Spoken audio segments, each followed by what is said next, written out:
এটা হলো দশম একাদশ শতাব্দীর ইটের মন্দির, সবচাইতে পুরনো এই কোণার্ক চত্বরের ভেতরে। তারপরে এই হলো একাদশ দ্বাদশ শতাব্দীর ছায়াদেবীর মন্দির।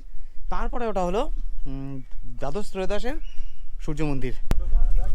এটা হলো ছায়াদেবীর মন্দির, দেখুন এখানে লেখা আছে ছায়াদেবী টেম্পল 1100 to 1200 এডি, একাদশ দ্বাদশ শতাব্দীর।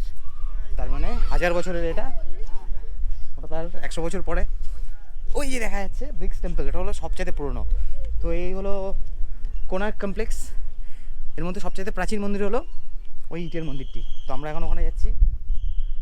এটা হলো ছায়াদেবীর মন্দির। এটা হলো কোণার্কের এই সূর্য মন্দিরেরও আগে এই মন্দিরটি এখানে ছিল, কিন্তু সব ধ্বংস। দেখুন, ওয়াও, অসম।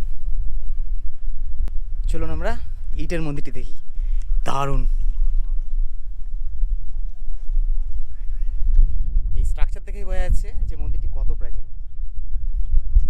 ব্রিক টেম্পল 10th-11th সেঞ্চুরি, তার মানে 1200 বছরের, ভাবাই যায় না। See, brick temple 10th-11th century এডি।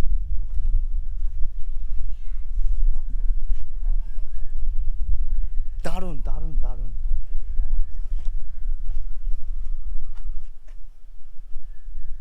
1200 বছরের ইতিহাস, ওয়াও। ভিতরে একটা মুক্তিবাবী দেখতে পাচ্ছি, গেট খোলাও আছে, ঢোকা যায়। ইন্টারেস্টিং, চলুন ঢুকি। 1200 বছরের প্রাচীন মন্দিরে আমি ঢুকেছি, ভাবা যাচ্ছে না। এখানে এই বিগ্রহটি আছে, এটা হলো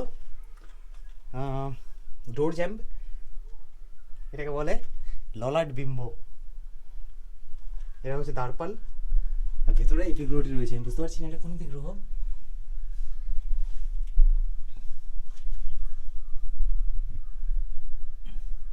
দারুণ। কোণার্কের মন্দির দেখতে অনেকেই আছে, দেখুন কোণার্কের মন্দির রয়েছে আমার ওই পেছনে, কিন্তু এটা কতজন দেখে হ্যাভ ডাউট। দেখে নিয়েছি, দারুণ। স্ট্রাকচারটা অন্য ধরনের, তবে আমাদের ওখানে যেরকম অনেকগুলো ব্রিক টেম্পল আছে যেগুলো অনেক পুরনো, এটাও কিন্তু দেখতে অনেকটা ওরকমই, মানে ভেঙে এরকম হয়ে গেছে। আপনি ভাবুন এই ইটটা 1200 বছরের প্রাচীন, তাও এরা বলছে 1200 বছর, কিন্তু আর্কিওলজিক্যাল সার্ভে আমার মনে হয় এটা তারও বেশি প্রাচীন। যাই হোক, দারুণ দারুণ। এই মন্দিরটি সম্পর্কে আরও তথ্য জানার ইচ্ছা থাকলো।